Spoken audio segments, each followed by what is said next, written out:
Salut à tous. Aujourd'hui, on va percer un de ces petits mystères du quotidien, vous savez, le genre d'info qui ne sert à rien et qui est donc absolument indispensable. On va parler du cintre d'hôtel. Et oui, du cintre. Franchement, qui n'a jamais vécu ça? On arrive dans sa chambre d'hôtel, un peu fatigué, on ouvre le placard pour suspendre sa veste, et là, impossible de sortir le cintre. Il est comme soudé à la tringle. C'est un peu agaçant, non? Bon, alors pourquoi est-ce qu'ils nous font ça? C'est ce qu'on va voir tout de suite. Alors, entrons dans le vif du sujet. Non, je vous rassure, il n'y a pas de grand complot mondial derrière ce cintre un peu têtu. La raison, en fait, elle est beaucoup plus simple, et disons-le clairement, elle est surtout économique. Eh oui, la raison principale, c'est tout bête, c'est pour éviter le vol. Ça peut sembler un peu dingue de voler un cintre, mais apparemment, ça arrive bien plus souvent qu'on ne le pense. Que ce soit un oubli ou un acte délibéré, les cintres ont la fâcheuse tendance à disparaître des chambres. Bon, on est d'accord, un centre, ça ne coûte pas une fortune. Mais essayez de voir les choses à plus grande échelle. Imaginez un hôtel avec, disons, 200 chambres et des milliers de clients chaque année. Si même une petite partie de ces gens repart avec un cintre, eh bien, à la fin de l'année, la facture pour tout remplacer, elle commence à piquer. Donc, ce fameux cintre attaché, c'est vu comme un investissement sur le long terme. Mais alors, comment ça marche ce truc? En général, il y a deux systèmes.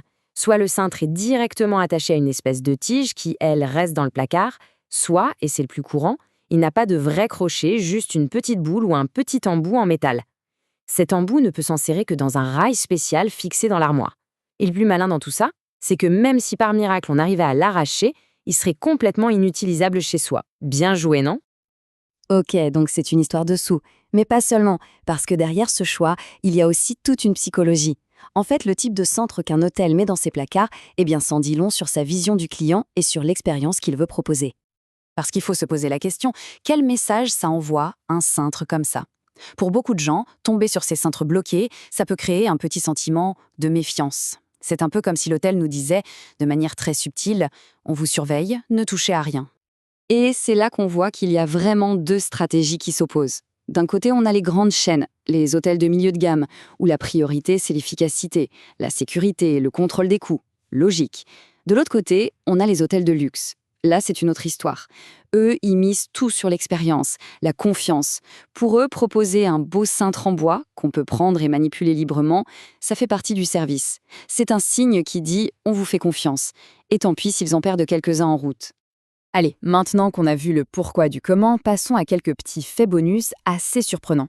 Vous allez voir, l'histoire du cintre ne s'arrête pas là. Fait numéro 1, le cintre est un souvenir très populaire. C'est fou, mais c'est vrai. C'est un des objets les plus souvent empruntés dans les chambres d'hôtel, aux côtés des grands classiques comme les stylos, les petits savons ou les serviettes. Petite anecdote pour briller en société, le terme officiel, dans le jargon de l'hôtellerie, c'est anti-theft hangers, littéralement des cintres anti-vol. Voilà, ça, c'est fait. Alors ça, c'est mon anecdote préférée. Un hôtel de luxe à Londres a trouvé une parade absolument géniale. Au lieu de bloquer les cintres, il laisse un petit mot plein d'humour qui dit en substance « Si nos cintres vous plaisent tant que ça, n'hésitez pas à en acheter un à la réception ». C'est brillant.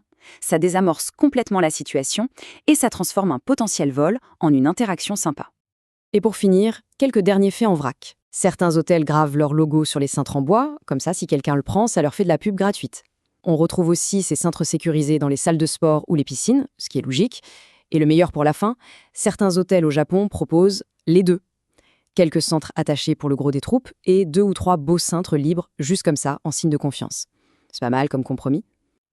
Et voilà, qui aurait cru qu'un simple cintre pouvait raconter autant de choses? C'est ça qui est fascinant. Un objet du quotidien qui, en réalité, est au carrefour d'une stratégie économique et d'un message psychologique. La prochaine fois que vous ouvrirez un placard d'hôtel, vous ne le regarderez plus jamais de la même façon. Et ça laisse une question en suspens. Au fond, qu'est-ce qui est le mieux? Le pragmatisme et la sécurité ou le pari de la confiance? À bientôt pour une prochaine info.